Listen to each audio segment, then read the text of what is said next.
Welcome to my channel, where every story pulls you into a new mystery. Every case tests your instincts, and every clue brings us one step closer to the truth. In today's case, we follow Hercule Poirot as he visits a quiet lakeside village, where the water hides more than just reflections. At the edge of the shore stands an old boathouse, left to rot and forgotten by time. But when a single lantern was seen flickering inside after midnight, the villagers knew someone had returned. Inside, Poirot finds footprints leading to the water and none coming back. Stay with me till the end, because this boathouse may be abandoned, but the secrets it holds are far from dead. So, pour yourself a cup of tea and prepare to step into the fog, because tonight's mystery drifts deeper than anyone dares to imagine. Chapter 1. The inciting incident. It was a crisp autumn morning, when the tranquil village of St. Dimpnes Bay was shaken by an event that would forever leave a scar on its peaceful waters. The once idyllic hamlet, nestled along the rugged coastline, had long been a haven for the wealthy elite, drawn by its serene surroundings and the exclusivity of its private estates. The grand houses dotted the cliffs like jewels set against a canvas of green and gold, their gardens flourishing with flowers and manicured hedges. Yet, as the sun rose that fateful morning, it did so in an event that would darken the skies above and unsettle the lives of those who lived here. The boathouse, an aging structure that sat perched at the edge of a secluded cove, was not an unfamiliar sight. It had long been left untouched, a relic of a time when those who lived in the grand estate above it were avid sailors, and the boathouse had once been the epicenter of summer picnics and evening rowing excursions. Now, however, the boathouse had been abandoned for years, its wooden planks warped by the salt water and its windows darkened by the grime of neglect. But on this particular morning, its doors stood ajar, the soft creak of the hinges carrying on the breeze as a figure emerged from within. The first to notice was Agnes Brenton, a local fisherman's wife, whose morning walk along the beach was part of her daily routine. As she passed the boathouse, she thought nothing of the old building, but her attention was soon captured by something, or rather, someone who emerged from the shadows of the structure. The man was tall, his face obscured by a wide-brimmed hat, his gait purposeful and hurried. His hands were firmly gripping a leather satchel, and as he walked briskly toward the village, he cast a quick glance over his shoulder, ensuring no one had noticed him. Agnes froze in her tracks, an uneasy sensation crawling up her spine. There was something about the way he moved, too deliberate, too careful, something that suggested he was not just a casual visitor, but someone with a purpose, someone with a secret. Before she could gather her thoughts or consider whether she should speak to the man, the opportunity passed. He was already out of sight, vanishing behind the dense hedges that lined the path leading toward the village. Her heart raced, and a chill swept through her as she stood there, staring at the boathouse, which now seemed to have an entirely different presence. It no longer seemed a benign structure, but one filled with an unspoken mystery, a dark secret that hung over it like a cloud. The unease that had settled in Agnes's chest grew deeper when, an hour later, another villager, young Edward Darrow, found the body. His frantic calls soon echoed through the village, drawing the attention of those who were nearby. By the time the local constable arrived, the news had spread like wildfire. A body had been found inside the abandoned boathouse, and it was not just anyone. It was Samuel Dumont, the wealthy and reclusive owner of the estate that loomed over St. Dimpnes Bay. Samuel Dumont, the man whose wealth had earned him a name known to nearly everyone in the village, had vanished years ago under mysterious circumstances, and now his lifeless body was discovered sprawled on the cold wooden floor of the boathouse, a strange expression frozen on his face. The only clue that seemed to connect him to his surroundings was the faintest trace of a single, bloody fingerprint on the doorframe, a fingerprint that was not his own. The police, Baffled and unable to make sense of the crime, immediately began their investigation. But the more they dug, the less they understood. There were no signs of forced entry, no obvious signs of struggle, and the cause of death remained elusive. The body, as they would later discover, had been carefully placed on the floor as if someone had gone through great lengths to ensure it was found, but the killer had left no trace of their identity. Samuel Dumont's death seemed carefully orchestrated, and yet something about it all felt rushed, as if the killer had been spooked. This was not the sort of mystery that could be solved by ordinary means. The police, while competent, lacked the insight and experience needed to untangle the knot of secrets that seemed to bind the village and its residents to the death of the enigmatic Samuel Dumont. But there was one man whose mind, sharp and incisive, could make sense of the baffling puzzle. The news quickly reached Hercule Poirot, who had been staying nearby at a secluded manor, enjoying a much-needed respite. The moment he heard of the crime, he knew this was no ordinary case. There were too many contradictions, too many unanswered questions. A wealthy man dead in a place thought abandoned, a suspicious figure seen leaving the scene, and a fingerprint that seemed to defy logic. These were not mere coincidences. Mon ami, Poirot remarked to Captain Hastings, who had accompanied him on this journey, the truth is like a hidden thread, woven into the fabric of the world around us. It is there, but it is for us to find it, to pull it from the tangled mess of lies and misunderstandings. And so, Poirot prepared to embark on the investigation that would soon turn St. Dimphna's Bay upside down. His mind, as ever, would dissect the motives, unravel the lies, and ultimately reveal the truth that lay buried beneath layers of deception and secrecy. The game had begun. Chapter 2. The first closed small village of St. Dimphna's Bay buzzed with hushed whispers. As Poirot made his way to the boathouse, the scene was still fresh, the air thick with the scent of damp wood and salt water. The authorities had already cordoned off the area, but Poirot's sharp eyes caught the subtle signs of the confusion left behind: footprints in the sand, faint trails of a hurried departure. This was not the methodical work of a seasoned criminal, but rather the clumsy actions of someone who had grown panicked. Mon ami, Poirot said to Hastings, who had followed him at a respectful distance, there is something distinctly off about this crime scene. The killer was too careful to leave nothing, yet too careless to leave the right things. Inside the boathouse, the air was heavy with the salt of the sea and the scent of decay. A single lantern flickered dimly in the corner, casting long shadows on the splintered walls. The body of Samuel Dumont lay unnaturally still, his once pristine suit now muddied and torn from contact with the rough wooden floor. There was something almost serene about the way his body was positioned, as though ranged deliberately, his arms outstretched, his expression calm. Though death had undoubtedly been a violent one, Poirot's sharp gaze fell on the ground around the body. He crouched beside the corpse, carefully inspecting the space. There were no signs of struggle, no bloodstains or marks on the floor that suggested a violent confrontation. It was as if Dumont had been placed there, not killed in a violent attack. The detective's eyes moved from the body to the walls, the ceiling, and then, finally, to the floor beneath him, a few steps away. A subtle but distinct detail caught his attention: small footprints, half washed by the tide, but still discernible in the sand. They led toward the boathouse's back door, though the wind had already begun to blur the path. Poirot's mind began to race. The killer had left these marks behind, and while they were faint, they were far from insignificant.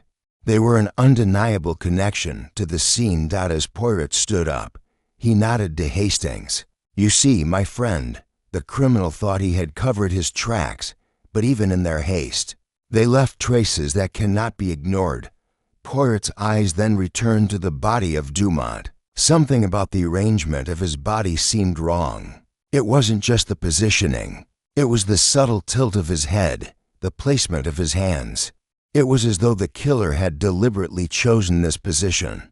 Though Poirot couldn't immediately say why. With measured steps, Poirot moved toward the desk in the far corner of the room. It was clear that someone had rifled through the drawers, but the items that had been disturbed were not valuable.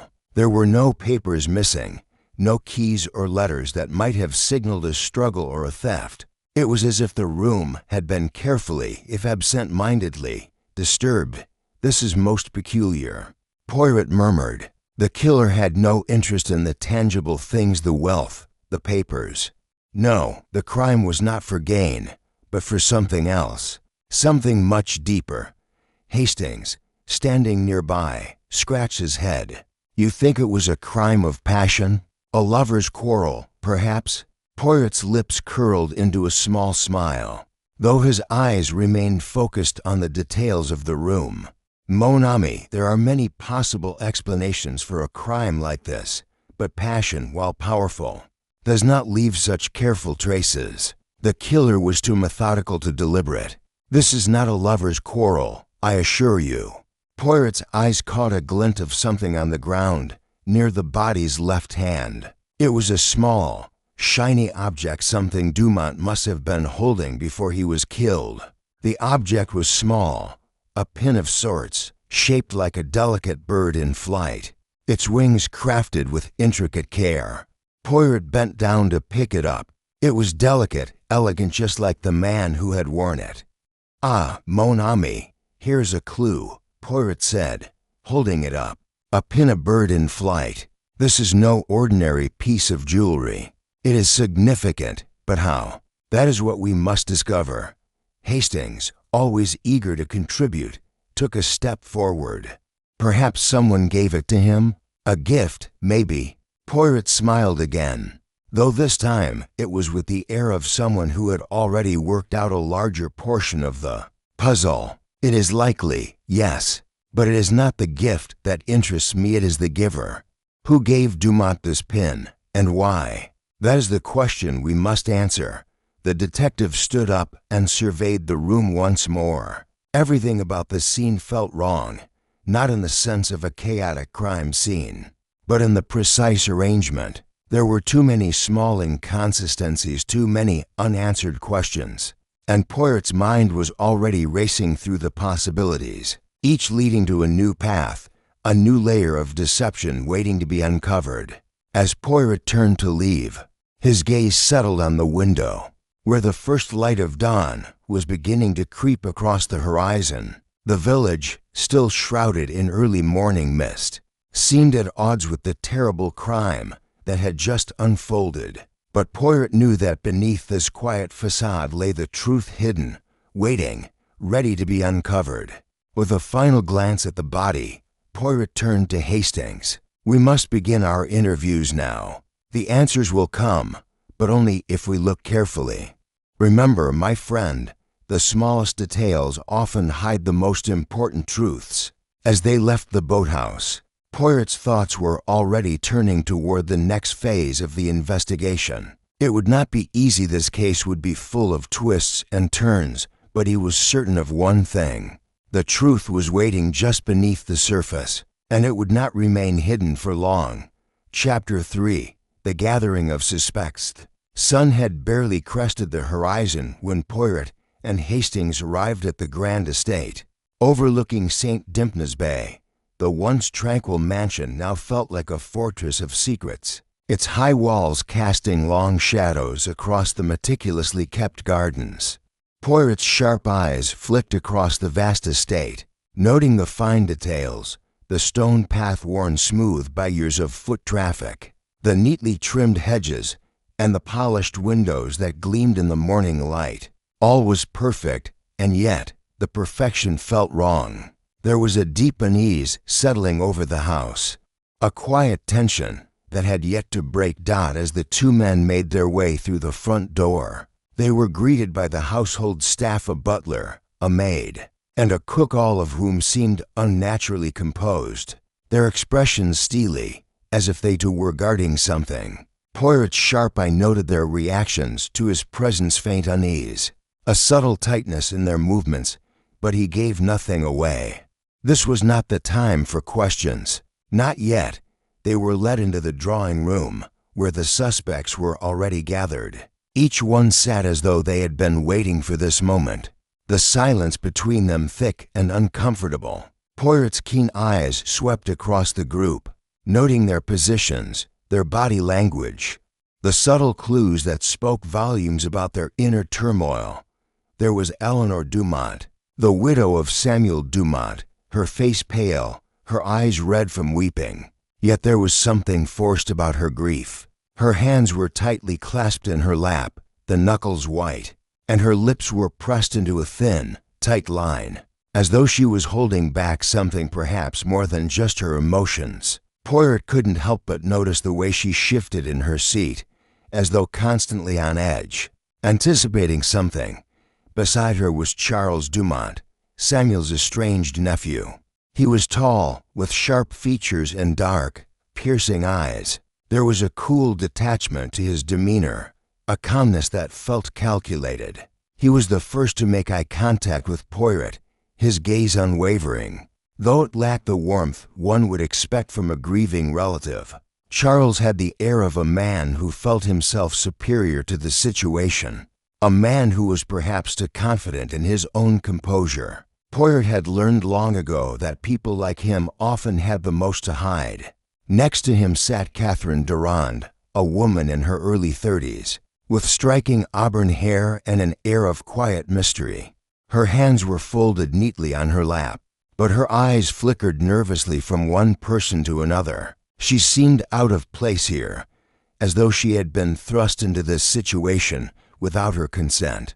A quick glance at her attire, elegant but understated, told Poirot that she was not accustomed to the high society life of the Dumont family. She had the look of someone who didn't quite belong, someone who was trying to blend in. Ingrid Lindholm, a Scandinavian woman who had been Samuel's companion for the past year, sat in the corner, her hands folded tightly in front of her. Her cold, calculating eyes never strayed from Poirot, and though she had the appearance of someone who had suffered a great deal, Poirot could sense that her sorrow was not genuine. It was a sorrow she had perfected, an act she had learned to wear in order to gain sympathy. The only question, Poirot thought, was for whom she was playing this part.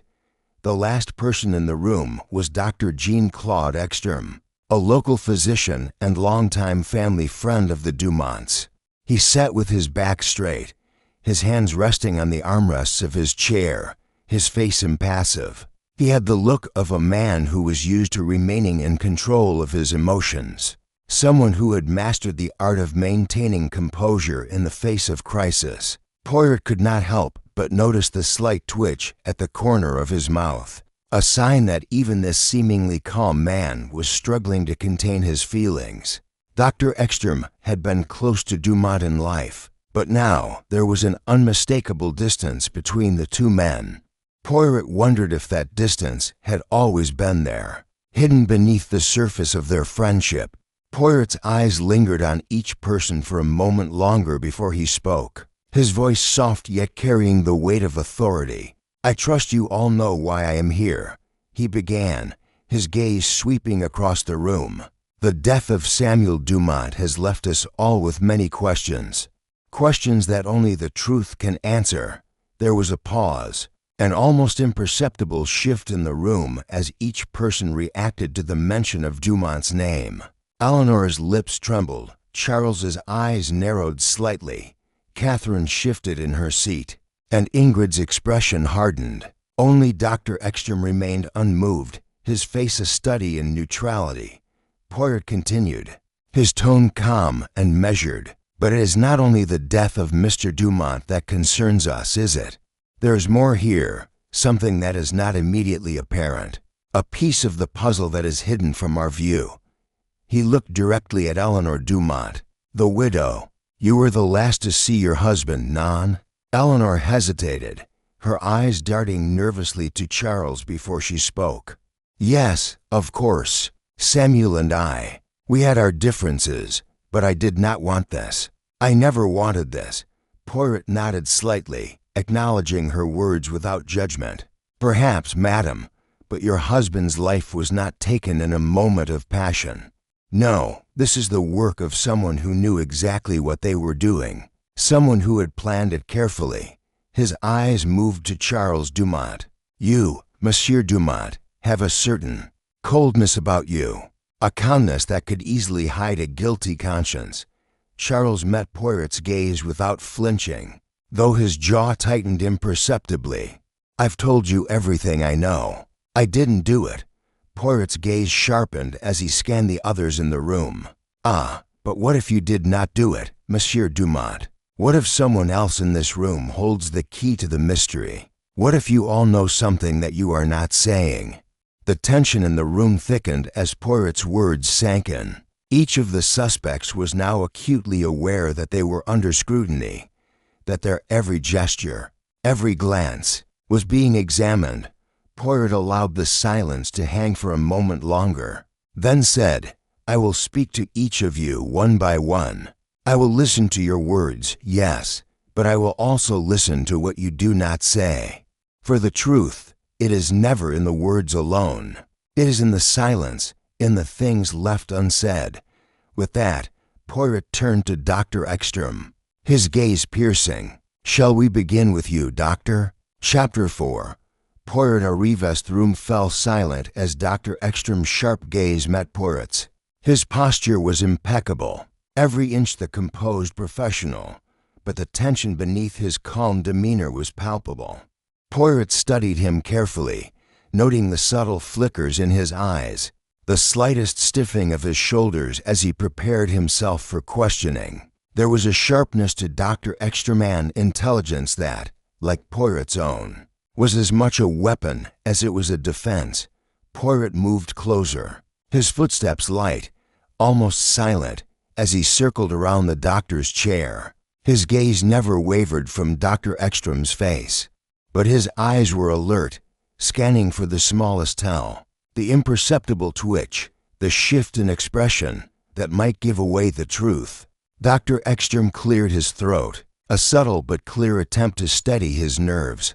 Monsieur Poirot, I assure you, I had nothing to do with Mr. Dumont's death. I have already given my statement to the authorities. Poirot raised an eyebrow, his lips curling ever so slightly. Ah, but you see, Doctor, it is not just your words that interest me. It is everything else, the things you have not said, the things you have hidden beneath the surface. The doctor's jaw tightened, and for a brief moment, his composure slipped. It was subtle, so subtle that Poirot was almost certain no one else in the room had noticed. But Poirot had seen it, a moment of weakness, a crack in the facade. Of course, Dr. Ekstrom replied, his voice steady but betraying a hint of tension. I am sure you have your methods, Monsieur Poirot, but I assure you, I did not kill Samuel. We were friends, and I respected him greatly. Poirot tilted his head, studying Dr. Ekstrom's face. But you see, Doctor, you did not respect him enough to stop him from making a dangerous decision.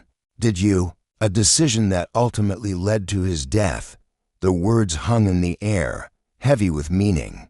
The doctor's eyes flickered, just for a moment, but it was enough for Poirot to catch the hesitation in his expression. Poirot knew that the good doctor was hiding something, more than just a superficial connection to Dumont. And that, Poirot suspected, was where the truth lay.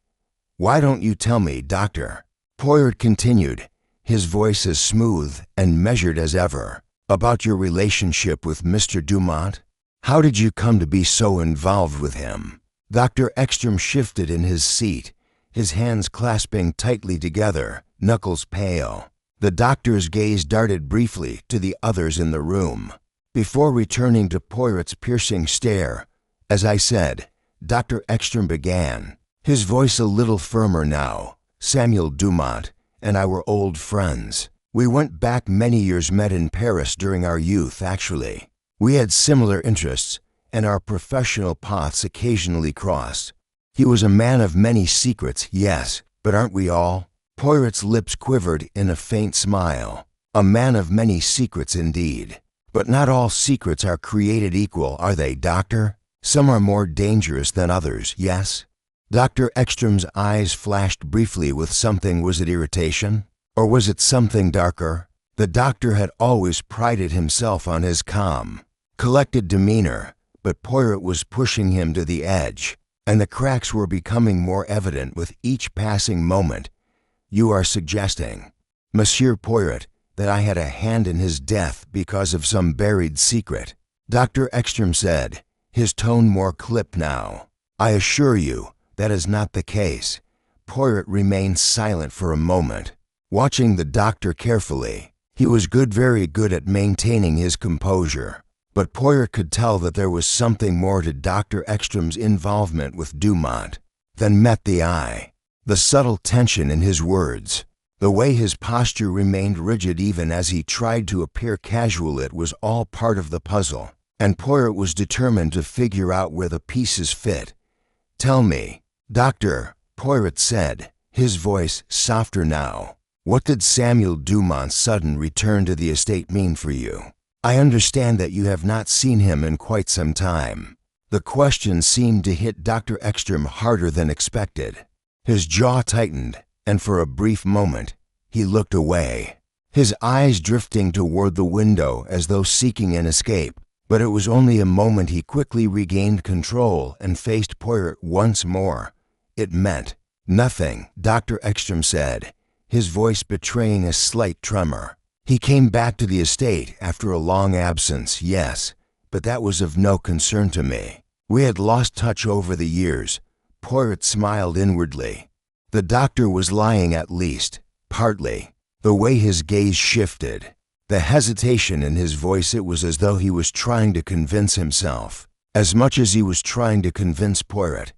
You are a man of medicine, yes? Poirot asked, letting his words hang in the air. And you believe in the power of the mind, the importance of understanding the human psyche. But perhaps, Doctor, you have underestimated the depth of the mind's influence on the body. Perhaps you understand more than you let on. Dr. Ekstrom's eyes narrowed slightly. I don't follow you, Monsieur Poirot. Poirot's smile widened, but it was a smile that held no warmth. Ah, but you do, Doctor. You see, I believe that the death of Samuel Dumont was not a simple case of murder. No, this was something far more complex. And you, Dr. Ekstrom, are far more involved than you would have anyone believe. Poirot took a step back, his eyes never leaving the doctor's face. He could feel the tension in the room rise, as if everyone were holding their breath, waiting for the next move. You see, Doctor, Poirot said softly, I do not believe you are as innocent as you claim to be, and the truth, as always, will come to light. With those final words, Poirot turned away, leaving the doctor to stew in his growing anxiety. The game was on, and Poirot was ready to play. But this, he knew, would not be an easy one to crack. Each suspect had something to hide, and it was up to Poirot to uncover the truth buried beneath the layers of lies and deception. Chapter 5. Initial interviews begin. The air inside the mansion seemed to grow heavier, with each passing minute, thick with tension and unspoken suspicion. Poirot had dismissed Dr. Ekstrom for the time being, though he could tell the physician was far from at ease. The doctor's carefully maintained composure had begun to crack under the pressure, revealing just enough to confirm that he was hiding something crucial. To unraveling the mystery. Now, it was time for the next step in Poirot's investigation, to speak with the others. Each suspect was a piece of the puzzle, and Poirot's job was to carefully examine them, to learn their motives, their contradictions, and the truths they were desperately trying to conceal. Poirot turned to Hastings, who had remained silent throughout the interview. His friend's presence was always a comfort, a steadying force amidst the chaos. Yet, even Hastings was becoming more alert, more attuned to the growing unease in the room. Let us proceed, Hastings, Poirot said, his voice calm but firm. We will begin with Eleanor Dumont. She is, after all, the widow, and the loss of her husband is undoubtedly the most personal of all. Eleanor Dumont had been seated quietly, her eyes downcast, her hands clasped tightly in her lap. The grief that had been so evident when she first arrived at the estate now seemed more controlled, more practiced.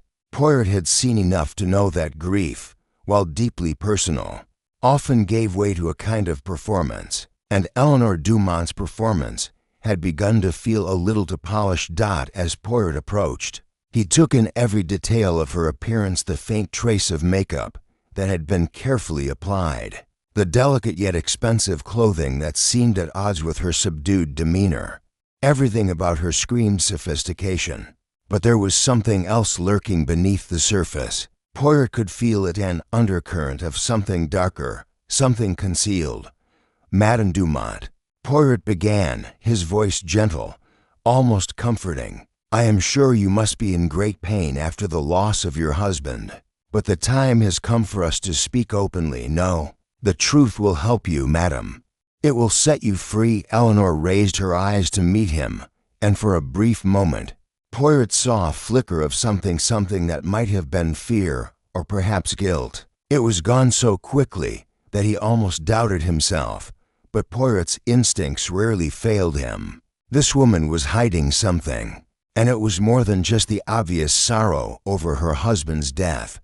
I don't know what to say, she replied softly, her voice trembling just enough to give the impression of sincerity. Samuel was. He was everything to me. We had our problems, of course, but I never imagined anything like this could happen. Poirot tilted his head slightly, his eyes narrowing as he observed her reaction. And yet, madam, you and your husband were not the closest of companions, were you? There were rumors, whispers in the village about your relationship. Perhaps you were not as deeply involved with him as you would like others to believe. Eleanor's face paled at his words, and she quickly looked away, her gaze flickering toward the window. Poirot caught the subtle movement, the faint shift in her posture, and it spoke volumes. She was nervous, but why? I don't know what you mean, she said, her voice catching slightly, as though she was struggling to maintain her composure. Yes, we had our differences, but that's normal in any marriage, Samuel. Samuel was a complicated man. Poirot's eyes never left her, his mind working in overdrive as he analyzed every word, every gesture. Ah, yes, a complicated man. But tell me, madam, how did you feel when your husband returned to the estate? It must have been a surprise to see him after such a long absence. Was it a welcome surprise? Eleanor hesitated, her fingers curling tightly around the fabric of her dress. Her lips trembled slightly as she searched for the right words. I didn't know how to feel, to be honest. Samuel had been away for so long, and I had gotten used to life without him. When he returned, it was as though nothing had changed. But everything had changed, hadn't it? His return was unsettling. Poirot repeated thoughtfully, his eyes never leaving her face. And what of your relationship with your late husband's nephew, Monsieur Charles Dumont? Did you find his presence unsettling as well? Eleanor's eyes flickered briefly toward Charles, who sat in the far corner of the room, his gaze fixed firmly on the floor. It was a subtle movement, one that Poirot was quick to notice. I don't know, she murmured, her voice faltering for just a moment. Charles and I have never been close. We don't speak much, but I suppose that's normal, given the circumstances. Poirot took another step forward, his gaze intensifying. Normal? None, madam. I do not think it is. You see, there's more to this story than you are willing to admit. The truth is hidden behind your words, behind your silence. But I will find it. Rest assured. Eleanor's lips parted, but before she could respond, the door to the room creaked open. Charles Dumont stepped inside, his tall frame casting a shadow across the room. His eyes were cold, calculating, and though he said nothing, his presence spoke volumes. He had been listening. Poirot nodded toward Charles, his gaze shifting from Eleanor to the nephew. Ah, Monsieur Dumont, I was just speaking with your aunt. It seems you both share a peculiar silence when it comes to your family's past. I wonder what is it you are both hiding." Charles met Poirot's gaze with a measured coolness, his lips curling into a slight smile. "I have nothing to hide, Monsieur Poirot. My family is my business, and I have no desire to discuss it further." Poirot's smile was small, almost imperceptible, but it carried with it a promise that he would uncover everything. "Ah, but that is where you are mistaken, monsieur. You see, the truth has a way of revealing itself, whether you wish it or not." With those final words, Poirot turned to Hastings, his mind already working through the next steps. The mystery was unfolding, piece by piece, but the answers were still shrouded in secrecy. He would not rest until every last piece of the puzzle was in place. Chapter 6, First False Lead. The tension in the room had only deepened as Poirot's interview with Eleanor and Charles Dumont came to a close. Both suspects, though outwardly composed, were clearly uneasy under his gaze. Poirot had noted the subtle shifts in their expressions, the fleeting glances between them that spoke volumes. There was something unspoken between the two of them, something hidden in their past, that neither was willing to address. But for now, he had enough to continue the investigation. Poirot glanced at Hastings, who stood by the door, watching intently. His friend's eyes were filled with a mix of curiosity and skepticism, the same look he always wore when Poirot was close to unraveling a particularly complicated case. But Poirot could see the wheels turning in Hastings' mind. Like him, Hastings understood that the game was just beginning. The truth, however elusive, was hidden somewhere beneath the layers of deception, waiting to be uncovered. Without a word, Poirot turned and walked toward the door, motioning for Hastings to follow. They made their way down the corridor, the soft click of Poirot's polished shoes the only sound breaking the silence. They reached a small study, tucked away at the end of the hall, and Poirot gestured for Hastings to sit. "Mon ami," Poirot began, "there is something to tidy about all of this. Too many secrets being kept. We know that Samuel Dumont had enemies, but the question is, who among these people stood to gain from his death, and why would anyone want to return after so many years of silence?" Hastings sat back in his chair, furrowing his brow. "You think one of them is lying about something more than just their grief?" Poirot nodded, his fingers steepled together as he thought. "Oh, indeed, Hastings. Eleanor Dumont may seem distraught, but I see the signs of someone who is controlling her emotions, perhaps even too well. She knows more than she lets on. And Charles, he is too calm, too quick to dismiss the idea that his uncle's death has anything to do with him." He paused for a moment, allowing his thoughts to settle. "But it is not just them. It is all of them, each person in that room. They are all hiding something, and I believe we are close to discovering what." The door creaked open behind them, and the butler entered, holding a note in his hand. He presented it with a quiet bow. "A message for you, Monsieur Poirot." Poirot took the note and unfolded it, scanning the words quickly. It was a request for him to meet with Inspector Hawke, the local law enforcement officer. Apparently, there had been a breakthrough. Someone had confessed. Poirot's eyes narrowed. "Ah, the first false lead, Hastings. How predictable." Hastings raised an eyebrow. "A confession, Poirot? But you don't believe it." Poirot shook his head, a smile playing at the corners of his lips. A confession is often a convenient way to stop further investigation. The guilty party might think they can get away with it, or worse, someone might be trying to deflect suspicion from themselves. But we must go and see what this confession entails. It is part of the game. The two men made their way to the study, where Inspector Hawke waited, a grim expression on his face. The inspector was a burly man with thick brows and a tendency to frown. But there was intelligence behind his eyes, a sharpness that made him an effective officer in the small village. "Poirot," Hawke greeted him. "Thank you for coming. We have a situation here. A confession has come in." A young man, a local, has come forward and admitted to the murder of Samuel Dumont. Poirot raised an eyebrow. Indeed, how convenient. And what is the young man's name? Martin Clay, Hawke replied. A troubled youth, some might say. He's been in trouble with the law before. Petty thefts, mostly. But this is something else. Poirot leaned forward slightly, his gaze sharp. And why would he confess to such a crime, Inspector? Does he have a motive, a reason to kill Mr. Dumont? Hawke shook his head. Not that we know of. He says he did it out of anger, out of a fit of rage. But there's something about his confession that doesn't sit right with me. He's to come, too, eager to take responsibility. Poirot's expression became even more focused. Ah, that is very interesting, Inspector. You are right to be suspicious.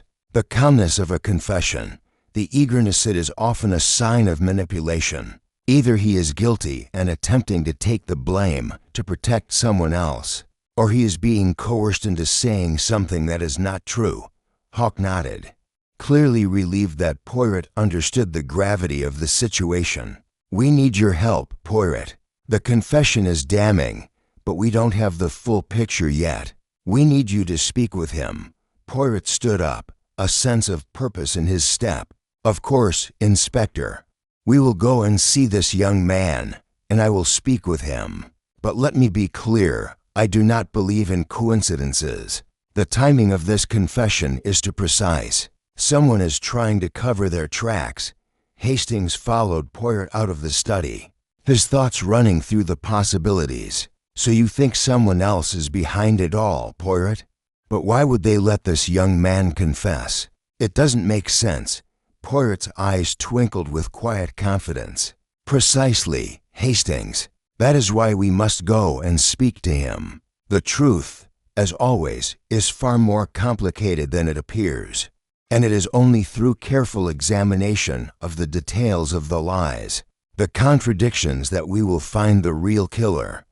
As Poirot and Hastings made their way to the holding cell where Martin Clay was waiting, Poirot's mind raced through the evidence. The confession, though convincing on the surface, was nothing more than a distraction, a carefully orchestrated move to lead them down the wrong path. But Poirot knew better than to be swayed by appearances. He would get to the truth, no matter how deeply it was buried beneath the falsehoods. With a determined look, Poirot stepped into the room where the young man awaited, ready to see through the first of many false leads. The game was far from over. Chapter 7. The first false lead. The holding cell was dimly lit, a small, dreary room that felt more like a cage than a place of refuge. Martin Clay, the young man who had confessed to the murder of Samuel Dumont, sat on a rough wooden bench, his eyes wide and alert as Poirot entered. His face was pale, and there was a nervous energy to his movements, though his hands were clasped together tightly in his lap, as if trying to force his body to remain still. Poirot studied the young man carefully. Martin's age, somewhere in his early 20s, made him appear almost fragile, but there was a hardness to his expression that betrayed a life lived under difficult circumstances. He had the look of someone who had seen too much too soon, yet still retained a semblance of youthful hope. The faint smell of sweat and fear clung to him, and Poirot noticed the way he kept glancing toward the door, as if waiting for someone to rescue him from the uncomfortable situation in which he found himself.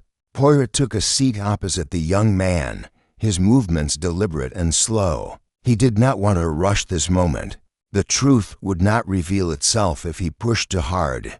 Instead, he would wait for Martin to speak. He would let the young man's nerves unravel the truth for him. Hastings, standing by the door, observed in silence, trusting Poirot's approach.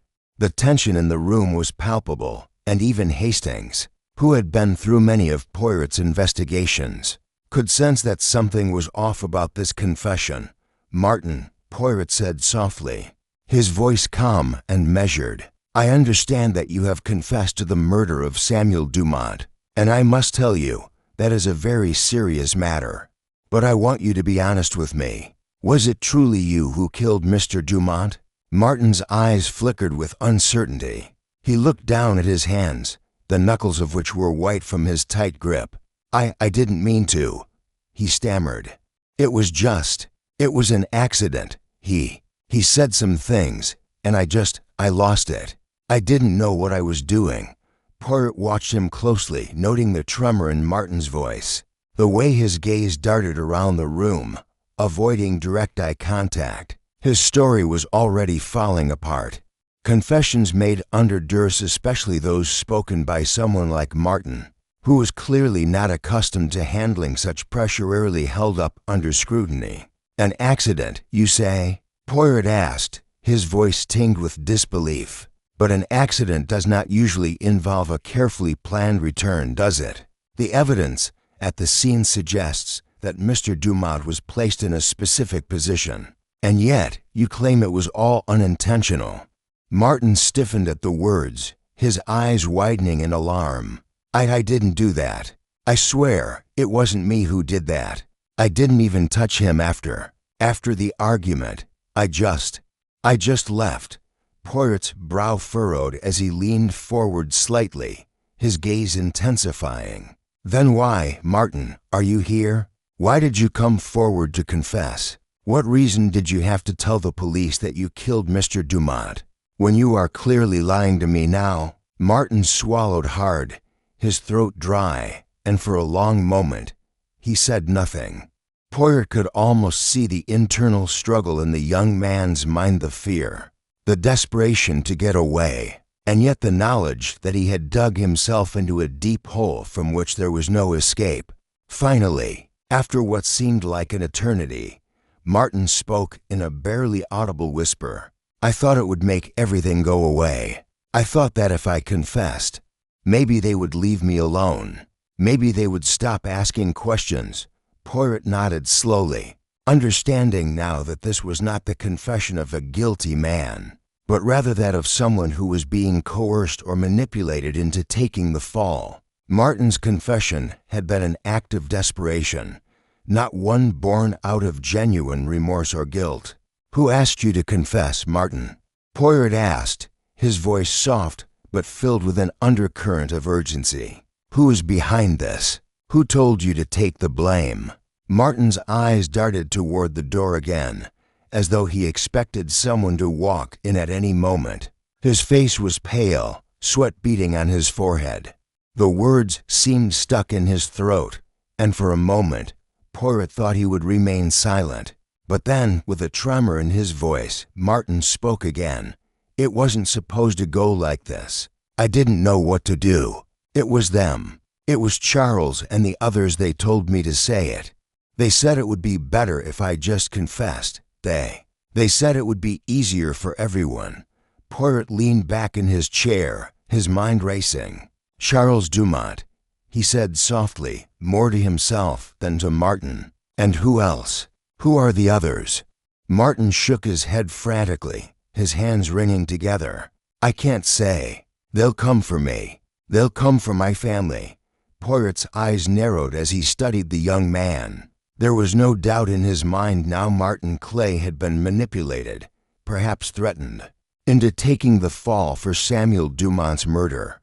The question was why? Why would Charles Dumont, or anyone else in that household, go to such lengths to make sure the young man confessed? What was it that they were trying to cover up? Poirot stood slowly, his mind already working through the puzzle. "You need not worry, Martin.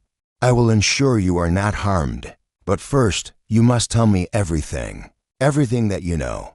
Martin's face contorted in fear, and for a moment, it seemed as though he would withdraw into silence again. But then, with a deep breath, he nodded. I'll tell you. But you must promise me. You must promise me that no one will hurt my family." Poirot looked at the young man, his face filled with a mixture of sympathy and determination. "I promise you, Martin. Now tell me everything. The truth is the only thing that will set you free." As Martin began to speak, Poirot felt a strange sense of satisfaction. knowing that the first step in unraveling the web of lies was now in motion. The false confession had led them here, to this crucial moment, and Poirot knew that it was only a matter of time before the full truth would come to light. The pieces of the puzzle were beginning to fall into place. Chapter 8. A secondary mystery. Confession from Martin Clay had been a breakthrough, but it raised more questions than it answered. Poirot had learned that the young man had been manipulated, coerced into taking the fall for Samuel Dumont's murder. The question remained, though, who had orchestrated this false confession and why? As Poirot and Hastings left the holding cell, Poirot's mind was racing. There were still too many unknowns, too many pieces of the puzzle left unaccounted for. Martin Clay had confessed to a crime he did not commit, but there had to be a deeper motive behind the manipulation. It was clear that someone was desperate to keep something hidden, something far more significant than just a murder. Poirot's thoughts were interrupted by a sudden knock at the door of the small office, where they had been speaking with the young man. Inspector Hawk entered quickly, his face taut with concern. "Poirot, something else has happened," Hawk said, his voice grim. "Another incident, another crime. We've had a report of an attempted poisoning at the Dumont estate." Poirot raised an eyebrow, his mind already shifting gears. "An attempted poisoning? How interesting. And who's the victim this time, Inspector?" Hawk hesitated, clearly uncomfortable with what he was about to reveal. "Catherine Durand. She was found in her room, unconscious. They say she was about to drink something, and someone must have spiked the drink. We're not sure who did it yet, but, well, Poirot, it looks like we're dealing with something much bigger than just one murder." Poirot's eyes narrowed as he absorbed the new information. This was no longer just a simple case of a wealthy man's death. It was rapidly turning into something more complex, more insidious. The stakes had risen considerably. It was clear that someone within the Dumont household was trying to cover up something far more dangerous than just the murder of Samuel Dumont. Hastings, always quick to voice his concerns, spoke up. "Poirot, do you think the poisoning is connected to the murder? It seems like it could be an attempt to silence someone, perhaps someone who knows too much." Poirot nodded slowly, a thoughtful expression crossing his face. "Yes, Hastings, I believe you are correct. The poisoning may be a desperate attempt to keep someone from talking. But who is the intended target? And why would someone want to silence Catherine Durand?" Hawk, who had been standing in the doorway, cleared his throat. "The servants say she was alone in her room when it happened. She must have been about to drink it herself, though we can't say for sure who left it there. It's all very strange."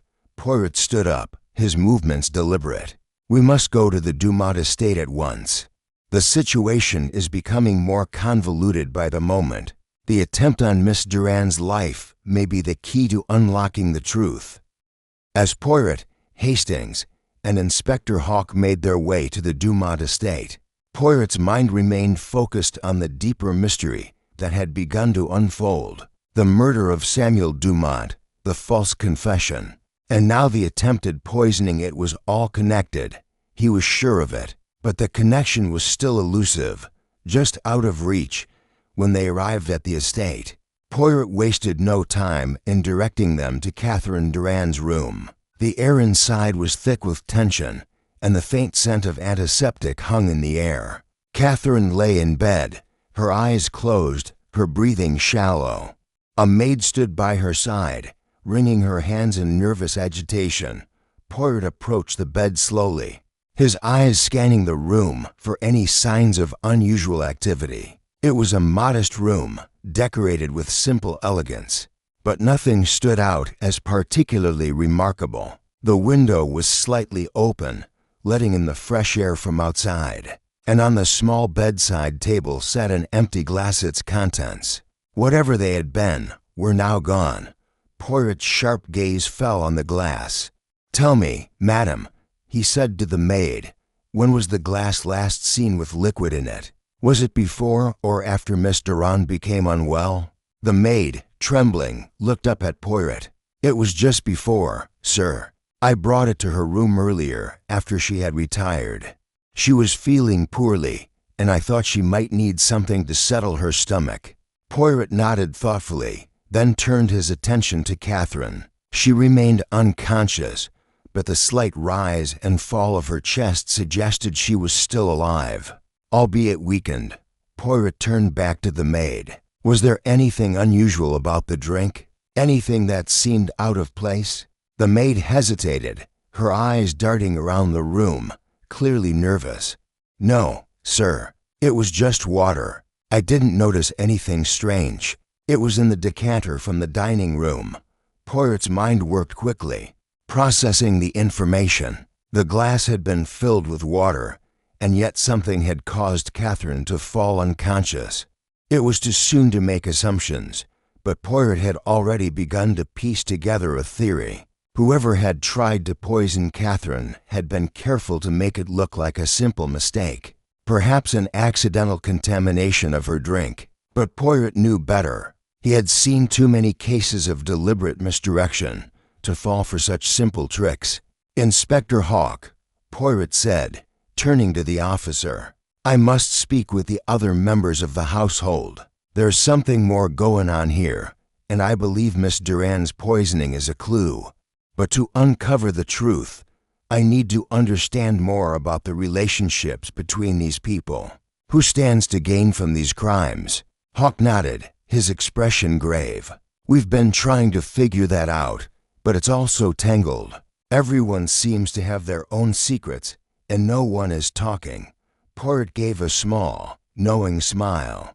"Ah, but they will talk, Inspector. Eventually, they will all talk. And when they do, I will be there to listen, to hear the truth hidden in the gaps between their lies." The investigation had just taken a dangerous turn, and Poirot knew that the answers were now closer than ever. But with each revelation, the mystery grew more complex, more layered. There were more secrets to uncover, more twists to follow. And Poirot was ready to peel back every layer, no matter how long it took. Chapter 9. Hidden Connections. The evening was falling over St. Dympna's Bay, casting long shadows across the Dumont estate as Poirot and Hastings made their way through the sprawling halls of the mansion. The attempt on Catherine Durand's life had deepened the mystery, but it had also revealed a crucial piece of the puzzle. Someone in this household was willing to go to great lengths to cover something up. Poirot had insisted on speaking to all the members of the household. He needed to understand the relationships between them, how they were connected, what hidden grievances lay beneath their polished exteriors. As the investigation deepened, Poirot was certain that the answers he sought were hidden in the tangled web of their lives, and it was only through these connections, these subtle nuances, that the truth would emerge. Hastings, ever the loyal companion, trailed behind, his thoughts seemingly as scattered as the investigation itself. "Poirot," he said, his voice low, "do you really think that Miss Durand's poisoning is part of the same plot? Could the same person really be behind both the murder and the attempt on her life?" Poirot glanced over at his friend, his expression unreadable. "Mon ami, there is more to this than you realize. The poisoning is not a coincidence. It is not just a separate act of malice, it is a reaction. Someone is trying to cover their tracks, and the reason they are doing so is because they are afraid."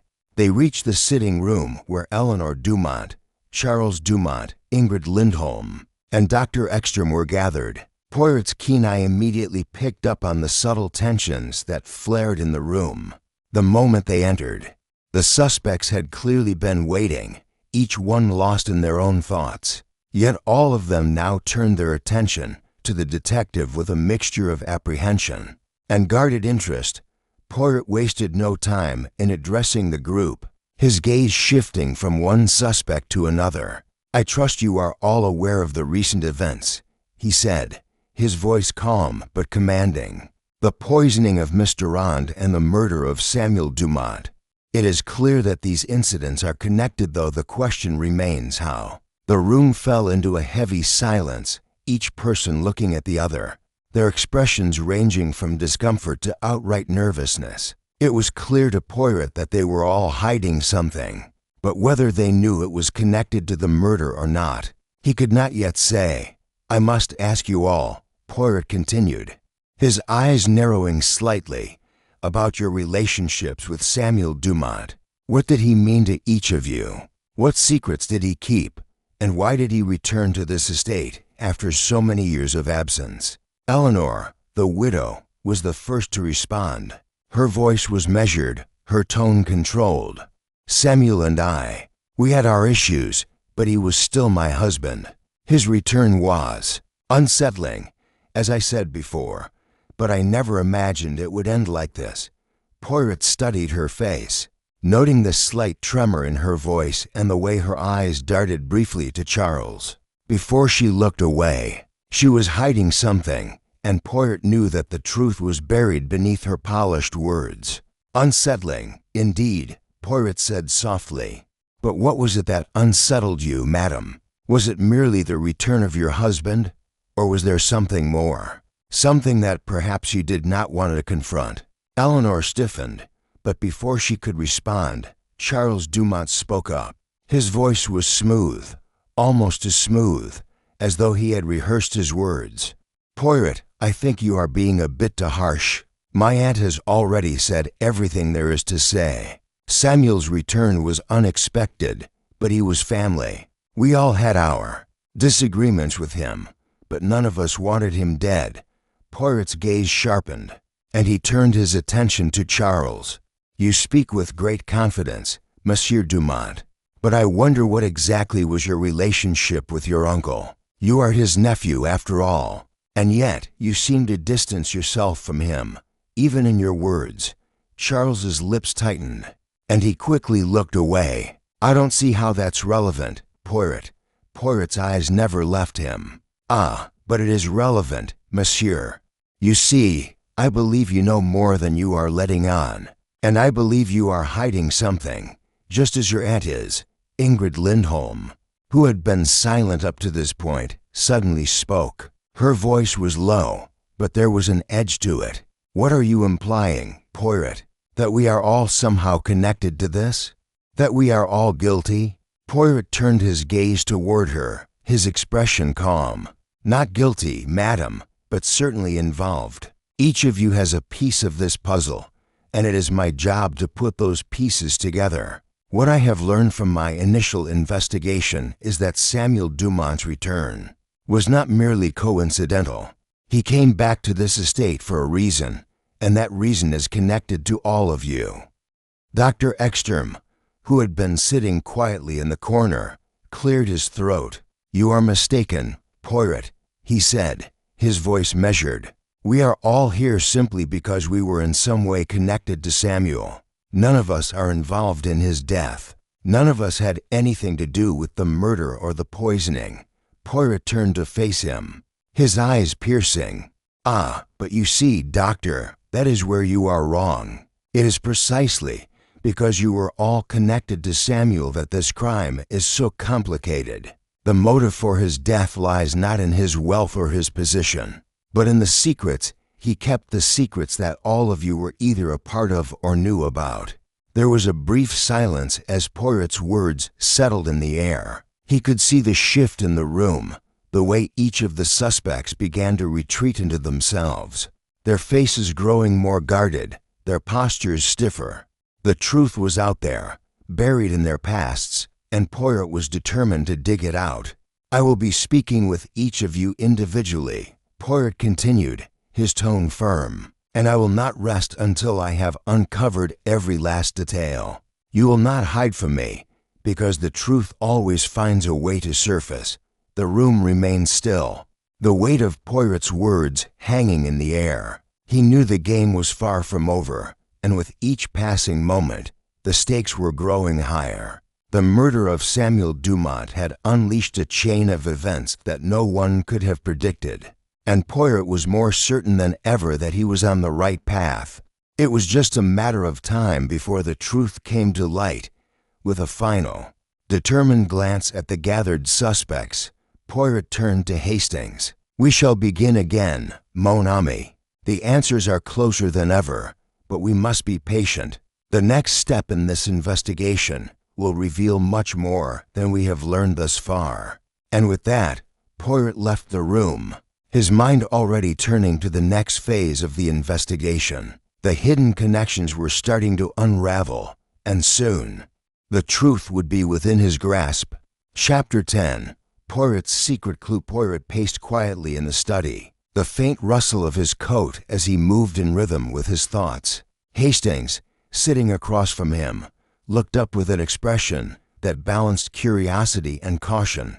The investigation was reaching a critical point, and while Poirot remained outwardly calm, Hastings could sense the building intensity in his companion's mind. Something had changed, something crucial had surfaced. Poirot had always been methodical in his approach, and this case was no different. The game was afoot, but the twists were coming fast, and Poirot had learned over the years that sometimes the most important clues were the ones that seemed the least significant at first glance. The young man, Martin Clay, had confessed falsely, and the poisoning attempt on Catherine Durand had added a dangerous layer to the mystery. It was clear that the people involved were more intertwined than they had originally appeared. "I have been thinking, Hastings," Poirot began, his voice thoughtful. "This is not a simple case of murder. It is a game, one that is being played by more than one person, and each of them is hiding something. But what they do not realize is that the truth is hiding in plain sight." Hastings leaned forward, clearly intrigued but still unsure where Poirot was headed. "What do you mean, Poirot? Do you think the killer is among those who've been questioned?" Poirot's lips curved into a small smile, though it was one laced with quiet confidence. "I am certain of it, Hastings. The murderer is hiding in plain sight, and one of the suspects is involved in more than they are admitting. But what is even more interesting is that they are hiding something far more significant than the murder itself. You see, this crime was not merely about a man's death. It was about the secrets that Dumont carried with him, secrets that many in this household have a stake in protecting." Poirot paused, his eyes fixed on a small, seemingly insignificant object on the desk in front of him, a brass key. It was small, intricately detailed, and yet something about it felt out of place. It wasn't unusual for Poirot to focus on minute details, but this key had caught his eye earlier in the day when he had been walking through the estate. He had dismissed it at first, but now, in the quiet of the study, it seemed to hold a deeper significance. "This key, Hastings," Poirot said, picking it up between his fingers. "This is no ordinary key. It belongs to a room in this house, a room that no one seems to talk about. A room that is locked, but whose contents may hold the answers to the questions we have been asking." Hastings looked at the key, then back at Poirot, his face a mixture of confusion and curiosity. "A locked room? Are you suggesting that there's something hidden inside it?" Poirot's gaze never wavered from the key. "Exactly. This key opens the door to a room that has been deliberately forgotten by the household. But I believe it is a room that holds the key to the entire mystery. You see, Hastings, in my experience, when people go to great lengths to hide something, it is often the very thing that will reveal the truth." Poirot stood up, his eyes gleaming with determination. "We will go there now. The time has come to unlock the truth, and I believe this key will help us do just that." Hastings followed Poirot, his mind racing as they made their way through the mansion's hallways. They passed the grand staircase, the portraits on the walls staring down at them, and the long corridors that seemed to stretch on endlessly. But it was the door at the far end of the corridor that caught Poirot's attention, the one that had always been locked, the one that no one ever spoke about. The door was unassuming, made of dark wood with intricate carvings, but it stood out to Poirot now as the focal point of their investigation. He approached it slowly, his hand resting on the key in his pocket. The faintest click echoed through the hallway as the key turned in the lock, and the door creaked open, Inside, the room was shrouded in darkness, but Poirot's eyes quickly adjusted. It was small, almost claustrophobic, with walls lined with old bookshelves filled with dusty tomes. There was a large desk in the center of the room, papers scattered across its surface. It was an office of some kind, though not one that had been used recently. But what caught Poirot's attention was the large, ornate chest in the corner of the room. It was locked, and the key Poirot held would fit perfectly. Poirot approached the chest with purpose, his mind already working through the possibilities. He inserted the key into the lock, turning it slowly. There was a brief moment of tension before the chest clicked open, revealing its contents. Inside, stacked neatly, were old documents and photographs, papers that appeared to have been carefully arranged and protected from the ravages of time. Poirot's fingers hovered over them, carefully lifting one sheet after another. As he examined the papers, his eyes narrowed. These were no ordinary documents. They were legal papers, old contracts, and personal correspondence papers that tied the Dumont family to something far more sinister than anyone had imagined. These documents, Hastings, Poirot said, his voice low with a mixture of excitement and grim realization, contain the answers we've been looking for. Samuel Dumont was not merely a man with wealth and influence. He was involved in something much darker, a web of deceit, corruption, and betrayal. And it appears that the people in this house are far more connected to his past than they've let on. Hastings stepped forward, his gaze shifting from the papers to Poirot. Do you think these documents prove that someone in the house is responsible for his death, Poirot? Poirot nodded slowly, his fingers brushing over the papers. Indeed, Hastings, the truth has been hiding in plain sight, and now we are closer than ever to uncovering it. He paused for a moment, allowing the weight of the discovery to settle in. But there is more to this story, mon ami. These documents reveal a network of people with a vested interest in keeping certain secrets hidden. And it is these secrets that will lead us to the true killer. Poirot closed the chest, his expression resolute. We must proceed carefully, Hastings. The people in this house are not who they appear to be. But now we have the upper hand. The next step is to confront them with what we've discovered. With a final glance at the chest, Poirot turned and left the room, the weight of the investigation pressing heavily on his shoulders. The game was now in its final stages, and Poirot was more certain than ever that the truth was within his grasp. Chapter 11. Tensions rise. Poirot and Hastings returned to the main room of the Dumont estate, where the gathered suspects waited, their faces masked with the faintest veneer of calm. The earlier tension had only intensified, the air thick with unspoken words and underlying mistrust. The evening was drawing in, the faint glow of the setting sun casting long shadows across the marble floors. Poirot could almost feel the unease pulsing in the room. Each person here, consciously or unconsciously, holding something back. He turned to Hastings, offering a knowing smile. Mon ami, I believe the time has come to put our puzzle together. But remember, it is not the pieces we already have that will reveal the truth. It is the ones that are hidden, the ones deliberately kept from us. Hastings gave a small nod, his face a study of concentrated thought. You think someone is holding out on us, Poirot? One of them is definitely hiding something more than just their grief. Poirot's eyes glittered with sharp understanding. Precisely. But it is not simply about their grief, Hastings. It is about their motives. Who stands to gain from Samuel Dumont's death? Who benefits from keeping the truth hidden? And who fears the secrets they carry? The group gathered in the room appeared on edge, their nerves showing despite their composed exteriors. Eleanor, Charles, Catherine, Ingrid, and Dr. Ekstrom sat in their designated spots, each of them growing increasingly aware that Poirot's investigation was closing in on something important. The walls they had built around themselves were beginning to crumble. Poirot approached the group, his gaze sweeping over each of them. The familiar sense of precision began to settle in his mind as he prepared for the next phase. "My friends," he began, his voice steady yet commanding, "I believe we are nearing the truth. But the truth is often a shadow. It does not reveal itself all at once. Sometimes it requires a little encouragement." He turned his attention to Eleanor, whose hands remained tightly clasped in her lap.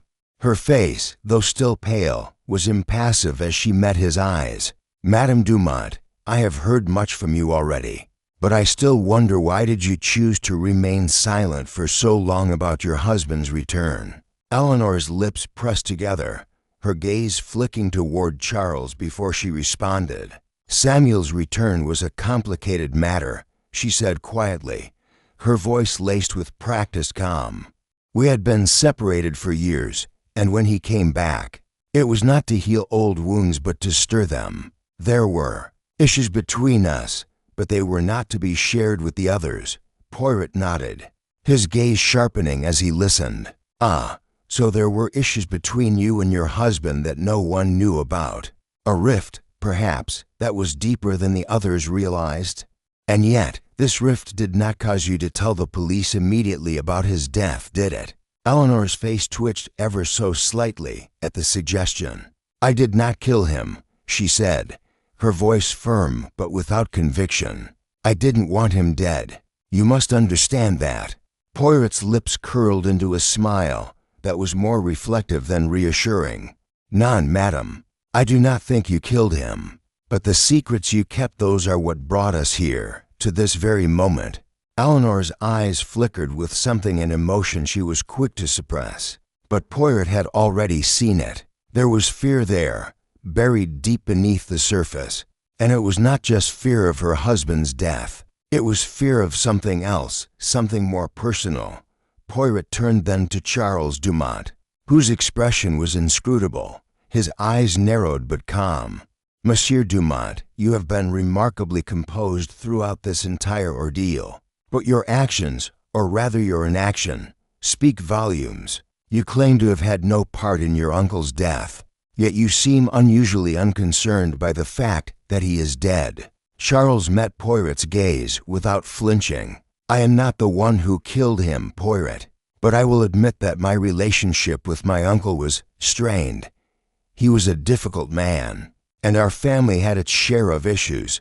Poirot took a slow step toward Charles, his eyes never leaving his face. "I do not believe you, monsieur. You see, there is something about you that suggests you know more than you have let on. You say your uncle was difficult, but I suspect there is something you're hiding, something you do not want to be exposed to." Charles's jaw clenched, and for a brief moment, his gaze dropped to the floor. He was struggling to maintain his composure. Poirot noticed this, and it made him even more certain that Charles had something to hide. The man was either hiding his true feelings or hiding a more sinister connection to his uncle's death. Poirot then turned to Catherine Durand, who had remained quiet until now. Her hands rested delicately on her lap, her posture straight, though her eyes betrayed the slightest hint of anxiety. "Mademoiselle Durand, you have been relatively quiet during our investigation. What role do you play in all of this?" Catherine's eyes flickered toward the floor, and Poirot could tell that the question had hit its mark. I don't know what you mean," she said, her voice faltering ever so slightly. "Ah, but I do." Poirot replied, his tone gentle yet firm. "You see, mademoiselle, you were not just Mr. Dumont's companion, were you? You were more than that. You were involved in something far deeper, something that ties you to his return to this estate. What secrets did Samuel Dumont share with you before his death?" Catherine's expression shifted, her gaze becoming guarded. She opened her mouth to speak, but hesitated. The silence stretched on, thick with the weight of her unspoken words. Poirot watched her closely, knowing that this was the crucial moment. The right words could crack the wall she had so carefully built around herself. Before Catherine could respond, Dr. Ekstrom cleared his throat, breaking the tension. "Poirot," he said, his voice steady, but there was an edge to it. I think we've heard enough for now. If you're going to make accusations, you should at least be sure of what you're saying.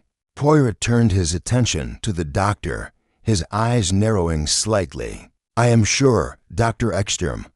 I am sure of what I am saying, and I am not here to make accusations, but to uncover the truth. The pieces are beginning to align, but there are still more connections to uncover, connections that will reveal who is behind this. The room had become a pressure cooker, each suspect on edge, each moment more fraught with tension than the last. Poirot could feel the walls closing in on the truth, but there was still one final piece of the puzzle he needed to uncover. The game had reached its tipping point, and soon the truth would come rushing out, one revelation at a time. For now, Poirot knew he had to let the tension rise just a little longer before the final piece fell into place. Apologies for the confusion. The previous section is indeed shorter than the requested 800 to 900 words. I'll correct that and ensure the word count is strictly followed from now on. Let me generate the next section properly this time, maintaining smooth continuity and pacing, while adhering to your specific word count requirements. Chapter 12. The confrontation room remained thick with tension. As Poirot's words lingered in the air, the gathered suspects Eleanor, Charles, Catherine, and Dr. Ekstrom each seemed to be holding their breath, their faces masks of carefully controlled emotion. The moment had arrived, and Poirot was prepared to lead them to the precipice, to expose the truth that had been buried beneath lies, secrets, and misdirection. Poirot took a step forward, his gaze steady, unwavering as it moved from one suspect to another. You all stand here now, he began, his voice low but commanding, and you all hold pieces of the puzzle that has eluded me. Each of you has hidden something crucial to understanding the murder of Samuel Dumont. But now, the time has come to face the truth. Eleanor Dumont, her hands clasped tightly in her lap, shifted in her chair, her expression betraying the faintest trace of anxiety. What do you mean, Monsieur Poirot? She asked, her voice trembling slightly. Poirot's eyes locked onto hers. Madam, you have already told me that you and your late husband had your differences. But you are hiding more than that, are you not? Your husband's return to this estate was no coincidence, and you, madam, knew it. Eleanor's lips parted, but no words came out at first. She was caught, her expression momentarily faltering before she quickly composed herself. I didn't know everything, Monsieur Poirot, she whispered, almost to herself. Samuel was a complicated man, and there were things he didn't tell me, things he kept hidden, even from me. Poirot's expression was as calm as ever, but his eyes held a knowing look. Ah, madam, you knew enough. You knew that Samuel's return to the estate wasn't just a matter of reconciliation. It was a matter of survival. He was being hunted, wasn't he? Eleanor's lips trembled, and she swallowed hard before speaking. He never told me that, but I knew he was different when he came back. There was something dangerous about him. He was not the man I married. I didn't ask him questions because I was afraid of what I might find out. Poirot nodded slowly. That is the crux of the matter, madam. Samuel Dumont had secrets, dark ones. And those secrets, I believe, are what got him killed. Poirot's gaze shifted toward Charles Dumont, whose expression was inscrutable, his eyes narrowed but calm. Monsieur Dumont, you have been remarkably composed throughout this entire ordeal, but your actions, or rather your inaction, speak volumes. You claim to have had no part in your uncle's death, yet you seem unusually unconcerned by the fact that he is dead. Charles' face remained unreadable, but Poirot could see the tightening of his jaw, the slight flinch in his eyes. I didn't kill him, Charles said, his voice strained. I didn't even want him dead. Non, monsieur, Poirot countered. You may not have killed him directly, but you were involved. Your relationship with your uncle was more strained than you admit. Samuel knew something that threatened you. and you were willing to do whatever it took to protect yourself. Charles' jaw clenched, and he quickly looked away. I don't see how that's relevant, Poirot. Poirot's eyes never left him. Ah, but it is relevant, monsieur. You see, I believe you know more than you have let on, and I believe you are hiding something, just as your aunt is. Eleanor looked up at Charles, her face a mixture of concern and realization. Charles, what does he mean? What are you hiding? Charles stiffened, his gaze shifting toward the floor. He opened his mouth as if to speak, but the words didn't come. The silence hung heavy in the room, broken only by Poirot's calm voice. I believe, Monsieur Dumont, Poirot said, that you are the key to unlocking the truth. Samuel Dumont was not just a man of wealth, he was a man with dangerous knowledge. Secrets that could destroy everything for some of you in this room. Poirot turned to Catherine Durand, who had remained eerily quiet throughout the confrontation. Her hands were folded neatly on her lap, and her eyes were fixed on Poirot. But there was something guarded in her gaze. Mademoiselle Durand, Poirot said softly, you were not just a companion to Samuel Dumont. You were a confidant, were you not? He confided in you, he shared his fears with you. Catherine's breath caught in her throat, and for a brief moment, she seemed to shrink back into her chair, her eyes flickering toward the others. She began, but stopped herself, glancing nervously at the others. I don't know what you mean. Samuel and I were close, but you never what, mademoiselle? Poirot interrupted gently. You never knew the true extent of his troubles, the dangers he was facing. I think you knew more than you are willing to admit. Samuel trusted you, and I believe he told you things that could destroy the people in this room. Catherine's gaze dropped to her hands, and Poirot could see the tension in her body. She was fighting to keep her composure, but Poirot could read the signs of a woman who had been dragged into something much larger than she had anticipated. And you, Doctor, Poirot said, turning his attention to Dr. Ekstrom, who had remained silent throughout the exchange. You have been a steady presence, but your role in all of this is not as innocent as you would like to make it seem. You have been protecting someone, protecting something, haven't you? Dr. Ekstrom straightened in his chair, his face a mask of composure. I don't know what you're talking about, the doctor replied, his voice tight. I had no part in any of this. I simply tried to help Samuel. He was a friend. Poirot turned to face him, his eyes narrowing slightly. A friend, indeed. But not just any friend. You knew of Samuel's situation, didn't you? You knew of his involvement with dangerous people, and you kept it from the authorities. That is not the action of a mere bystander, Doctor. That is the action of someone who is involved. For a long moment, Dr. Ekstrom said nothing. His face was ashen, his eyes darting between the other suspects. Poirot could see the weight of his guilt bearing down on him, but he refused to give in.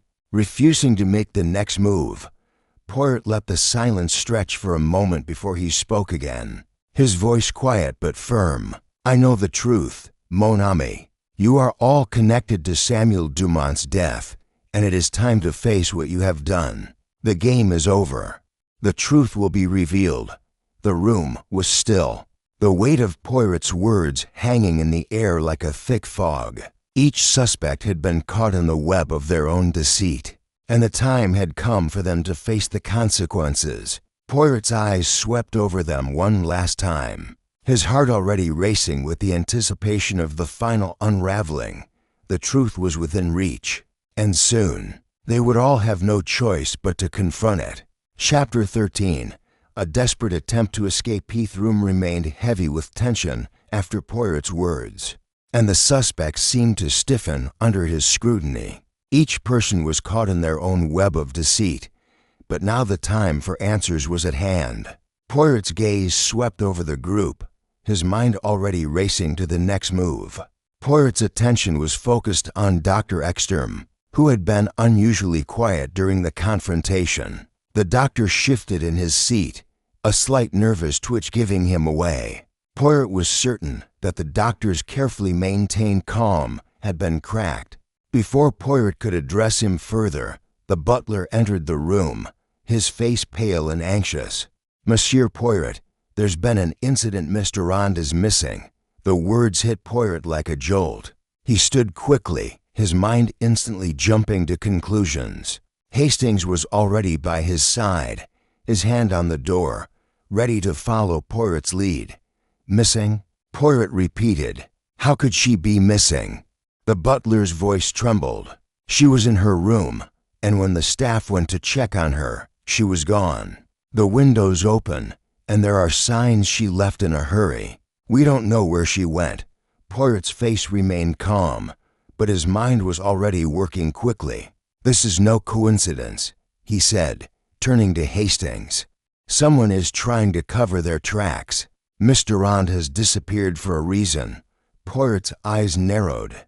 The disappearance wasn't just a desperate move, it was a deliberate attempt to thwart the investigation. Whoever had killed Samuel Dumont was trying to keep the truth from surfacing, and Miss Durand was now the key. Poirot turned back to the group. "Someone in this room knows why Miss Durand is missing.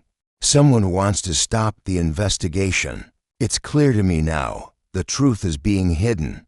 Hastings spoke up, his voice cautious. "Poirot, do you think one of them is behind this? Is someone trying to silence Miss Durand?" Poirot didn't hesitate. "Yes, Hastings. Whoever is behind this has a reason to keep Miss Durand quiet. But I will not let them succeed. We must find her at once." Poirot turned to the butler. "You will gather the staff. We are going to search the estate. Miss Durand cannot be allowed to escape." The butler nodded quickly and left, and Poirot addressed the suspects once more. "We are not finished here," he said, his voice carrying a quiet authority. "You will not escape the truth. The lies you have built will collapse." Poirot turned to leave, Hastings right behind him. The search for Miss Durand had begun, but Poirot knew the game was far from over. The final piece of the puzzle was still missing, but with each new twist, he was one step closer to uncovering it.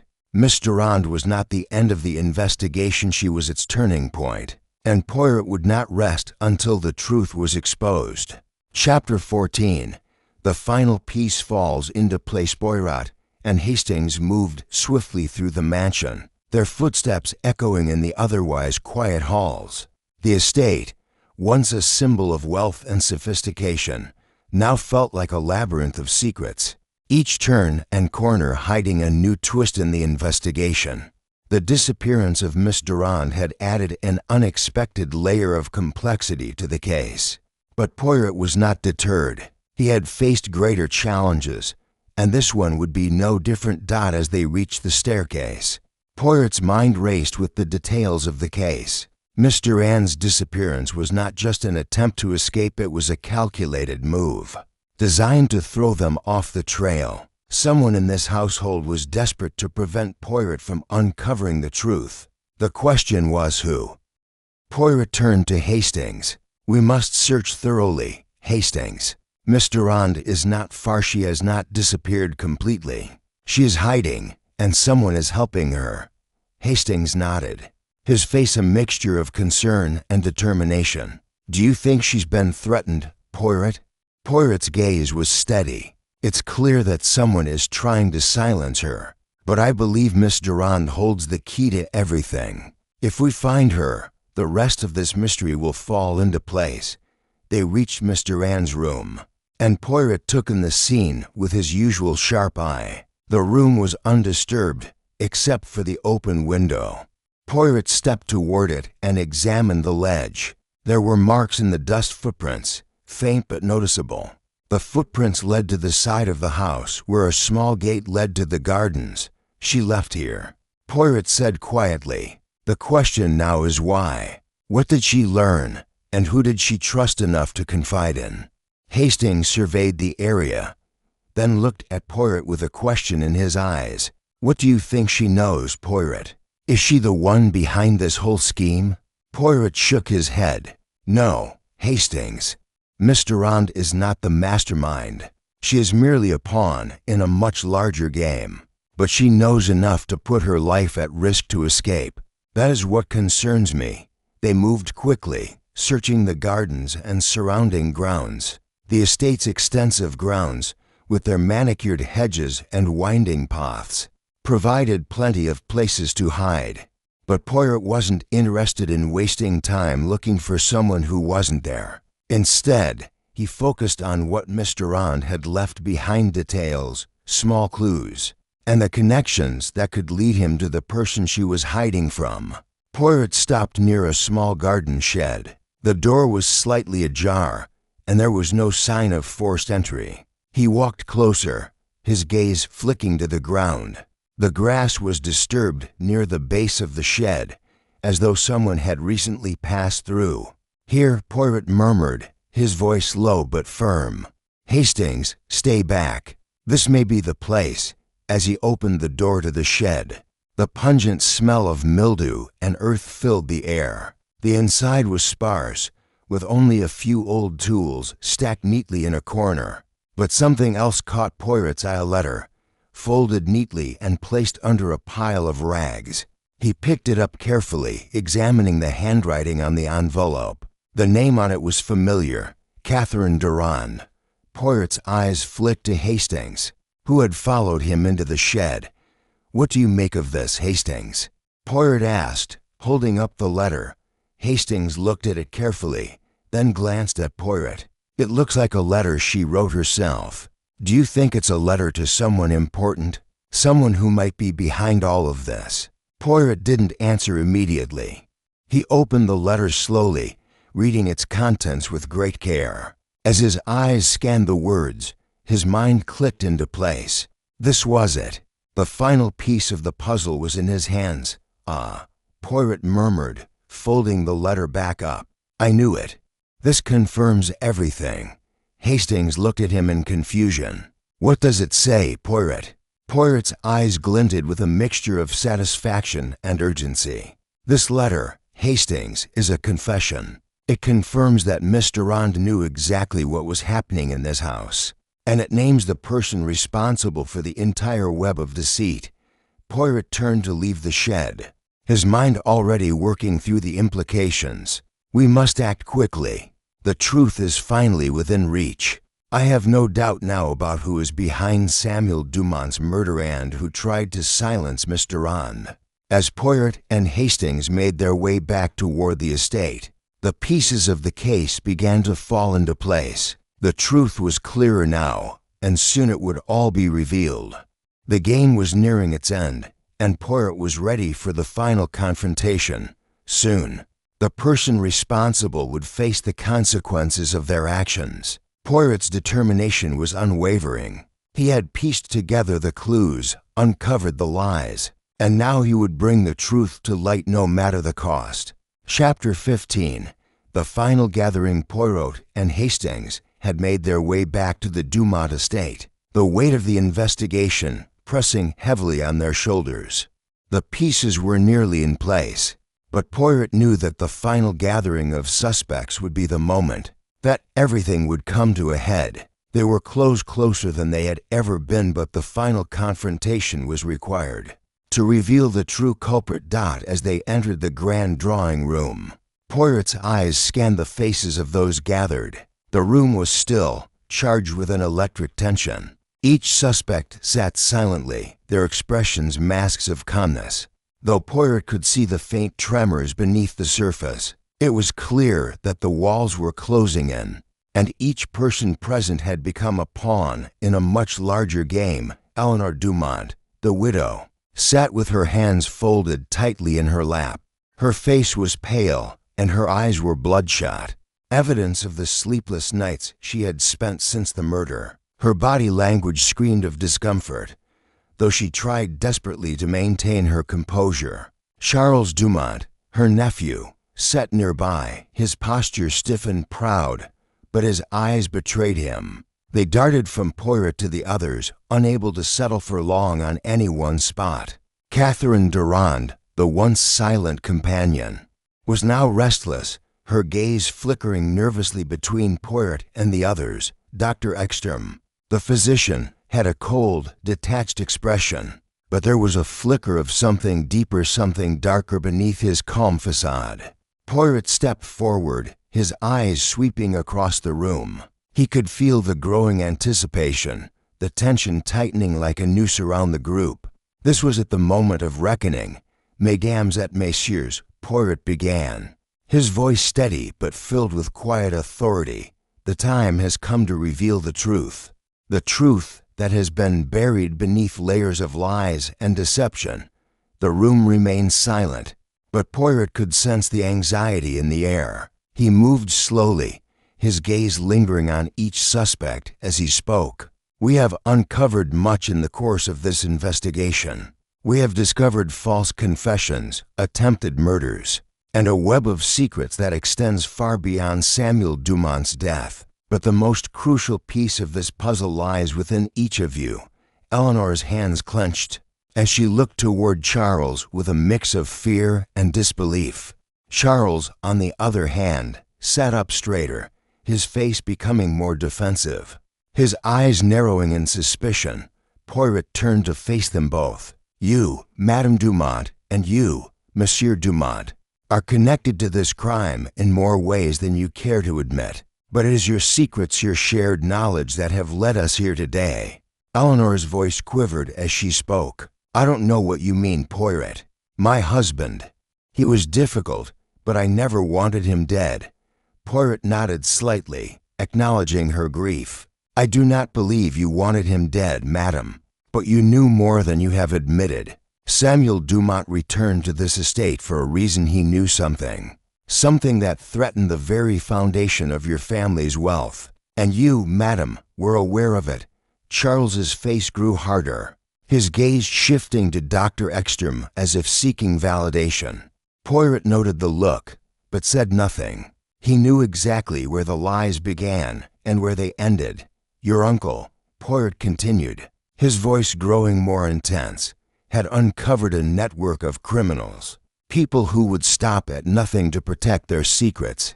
The man who tried to silence Miss Durand knew this as well. But there is more to this story, more than even you can imagine.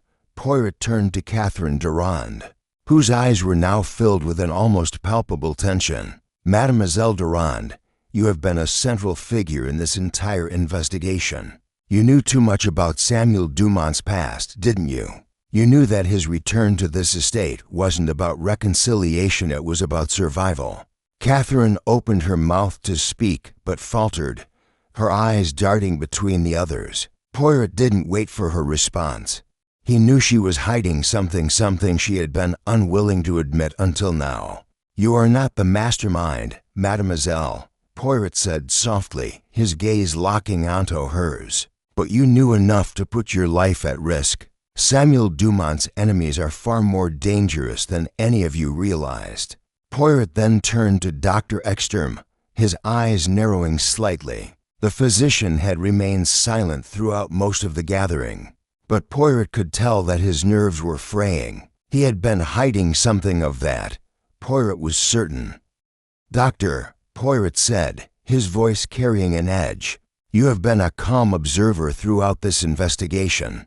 But I know that you have more to do with this than you have let on. You were close to Samuel Dumont, but you were also involved in his dealings with dangerous individuals. The question is, why? What was it that you were trying to protect? Dr. Ekstrom's face paled, and for a moment, Poirot saw a flicker of panic in his eyes. He opened his mouth to speak, but no words came out. Poirot had seen enough. His suspicions were confirmed.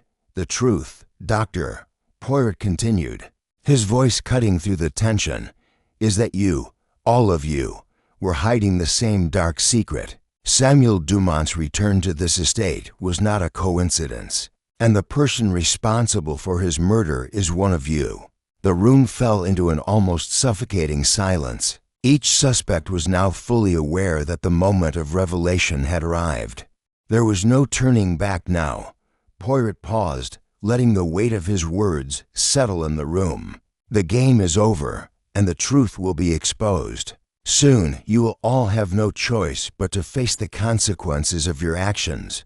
With that, Poirot stepped back, his eyes scanning the group one final time. The pieces were in place, and the final revelation would soon follow. But Poirot knew that the answers they sought were already within reach. It was only a matter of time before everything fell into place. Chapter 16. The revealed room was silent, the weight of Poirot's words hanging heavily in the air. Each of the suspects seemed to be holding their breath, their faces a mixture of fear, suspicion, and anxiety. Poirot's steady gaze scanned the room, taking in the subtle shifts in their expressions. The pieces of the puzzle were nearly in place, but Poirot knew that it was the final revelation that would bring everything together. He had led them here, unraveling their lies, observing their reactions. But now the time had come to expose the truth. The murder of Samuel Dumont, the false confessions, the attempted poisoning, it all led to this moment.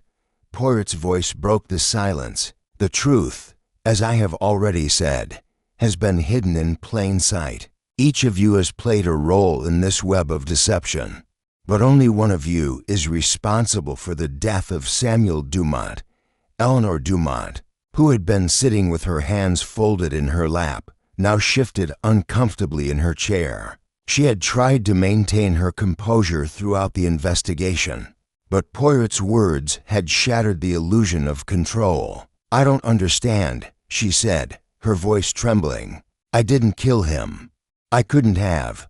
Poirot nodded, acknowledging her distress, but he did not let up. "I know, madam, you didn't kill him directly. But you were complicit, weren't you? You knew more than you let on, and your silence helped protect those who were responsible." Charles Dumont, who had been sitting stoically by his aunt's side, looked at Poirot with narrowed eyes. "This is absurd, Poirot. We've been through this already. My aunt didn't kill him, and neither did I." Poirot's gaze remained fixed on Charles, his eyes sharp. "Ah, but Monsieur Dumont, you are mistaken. You had everything to gain from your uncle's death. Samuel Dumont was not just an obstacle. You saw him as a threat, didn't you? His return to the estate wasn't an act of reconciliation. It was a last-ditch effort to secure his safety. And you, Monsieur Dumont, were desperate to stop him." Charles's jaw tightened, his eyes flickering toward the door as though considering escape. "I didn't kill him," he said through gritted teeth. "But if you think I had a hand in his death, you're wrong." Poirot tilted his head slightly, his expression one of quiet certainty. "The truth is, Monsieur Dumont, your motives were not so much about the money, though that was certainly a part of it. It was about power, control. Your uncle had knowledge of your financial dealings, and that knowledge threatened to ruin you." Charles didn't respond. Instead, he sank deeper into his chair, his eyes cast downward. The weight of Poirot's words had begun to sink in. His guilt was palpable, even if he refused to admit it out loud.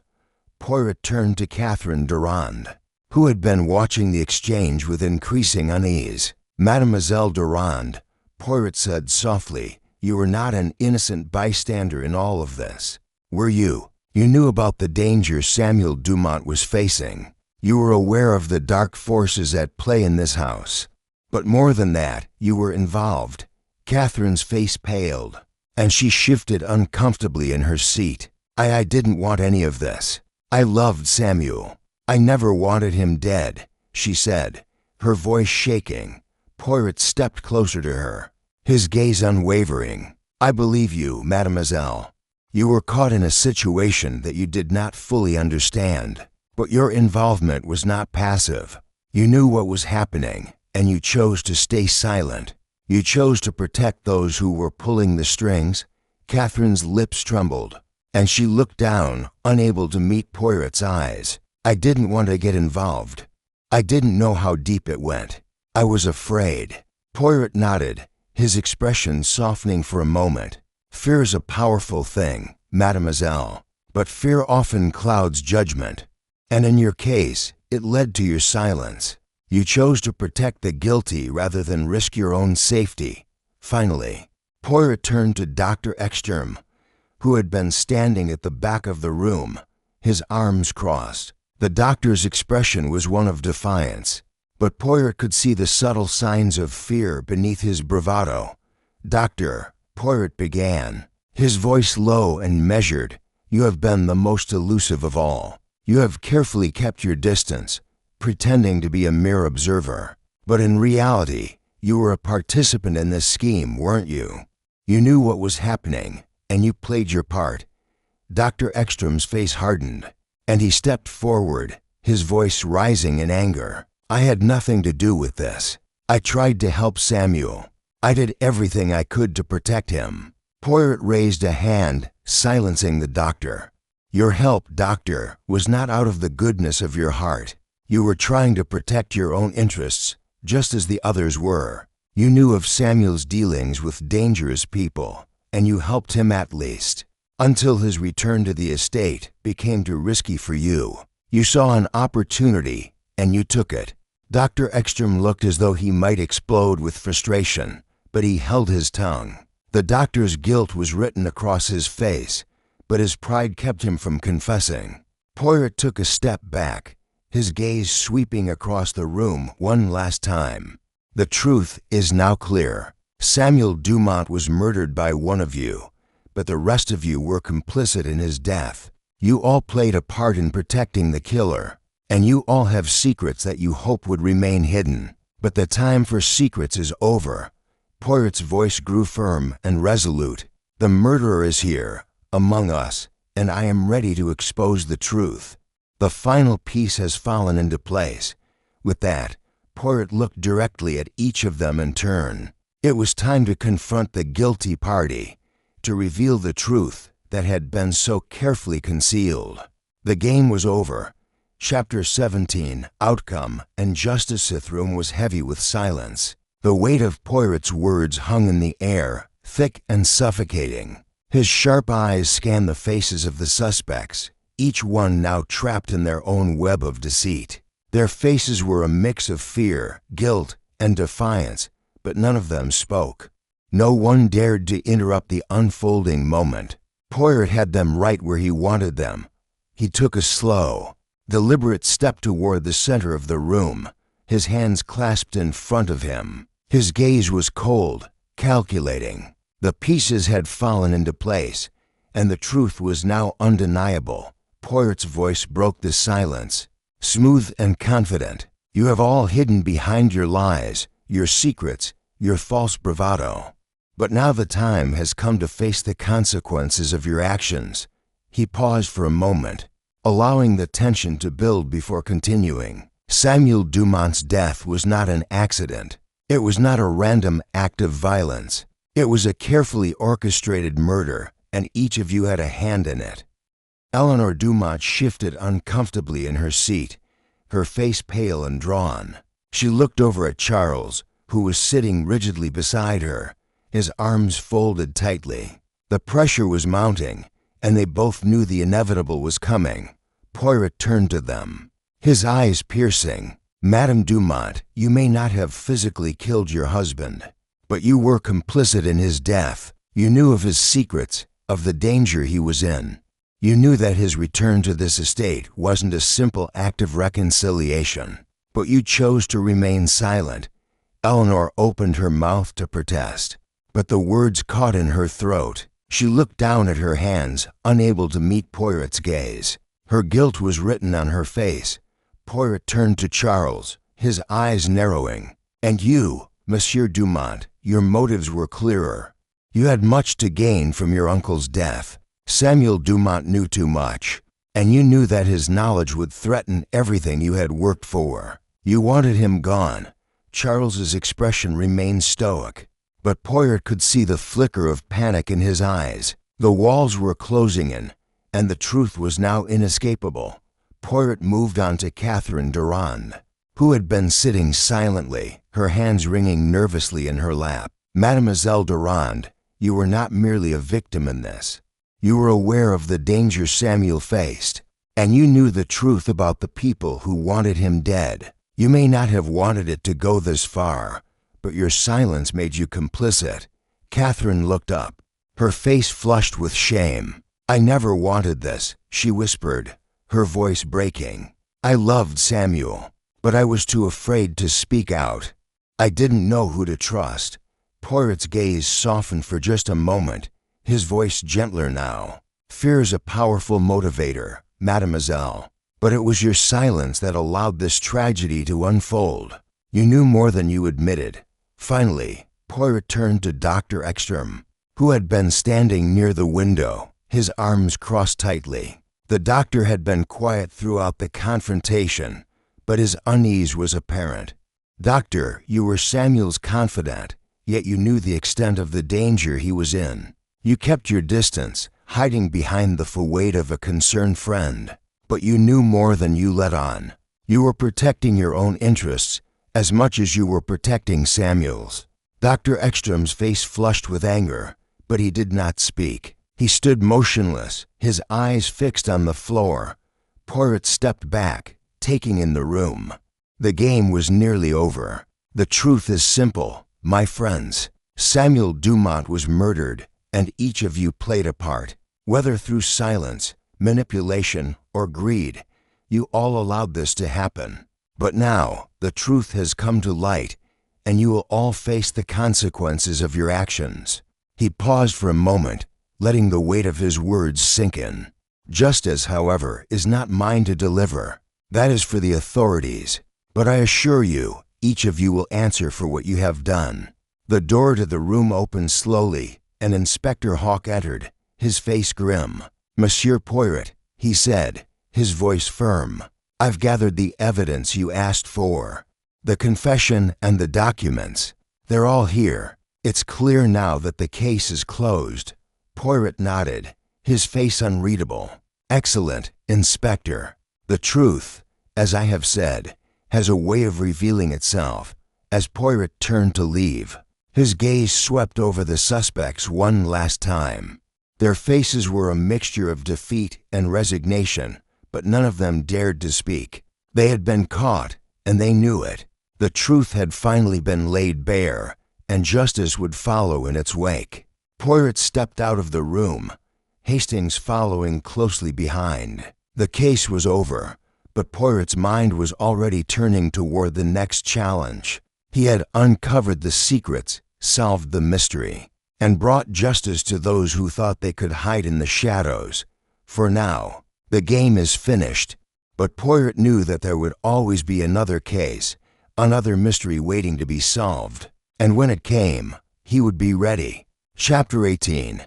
The closing remarked sun had set by the time Poirot and Hastings left the Dumont estate. The mansion, once filled with suspicion and secrets, now seemed eerily quiet. The grand halls and opulent rooms were no longer a stage for deception, but a backdrop to the final act. The case was closed. The truth had been exposed, and justice, though slow, had begun its course. Hastings walked beside Poirot, his expression thoughtful. I must admit, Poirot, this case took more twists than I ever imagined. You were right all along, as always. But what about Miss Durand? Do you think she'll be okay?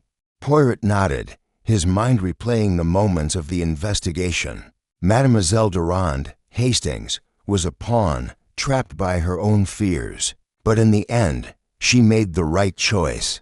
She spoke the truth, though it came too late to save Samuel Dumont. But she will find peace eventually.